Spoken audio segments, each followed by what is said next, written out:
Sculpture, for me, was a matter of connecting shapes.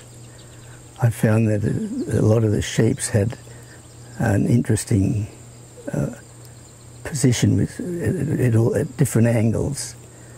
And if you cut something up and look at it a different way, you get shapes that you wouldn't normally envisage. Leon's creative process is just the whole world around him, and he finds all these materials, and then he makes these wonderful sculptures out of it. At one point I was having the roof of my house reshingled, and as the workmen were finishing the job, I saw a couple of bundles of shingles left over, so I had an idea to keep shingling, and but doing something different. So I went quickly to a used car lot. I bought a car for $100, brought it back, and asked my roof guys to keep shingling. It took them longer to shingle a car than the whole roof. It's a 30-year shingle, so I'm getting a lot of use out of it. But I had a lot of little things going on here. Well, I met a doll maker, and he had a lot of doll's eyes, so I took them from him. I bought them from him. And so eyeball, there's a pun there. I made a toilet seat with wood chips. And what was behind that? Well, I thought, how do you get a guest out of your house quickly? See, where have all the Holsteins gone? There used to be a lot of farms up here that disappeared. So this is a cows going to oblivion. This is a self-eating bagel. The teeth allows it to eat itself.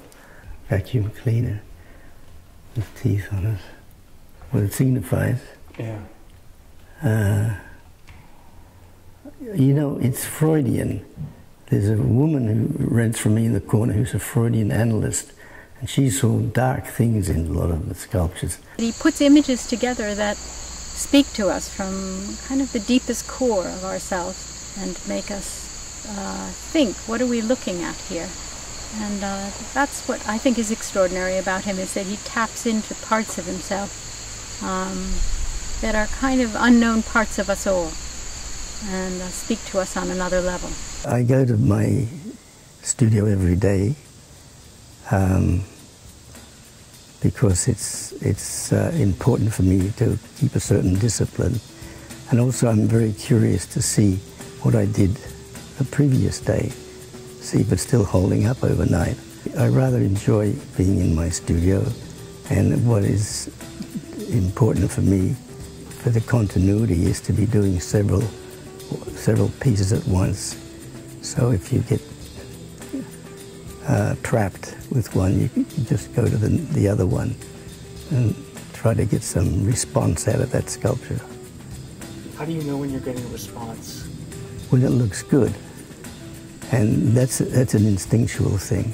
You'll acquire somewhere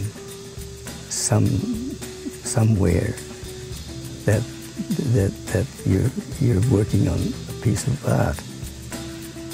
And that's where travel comes in to be of importance, because you're out of your environment and you're open to new sensations.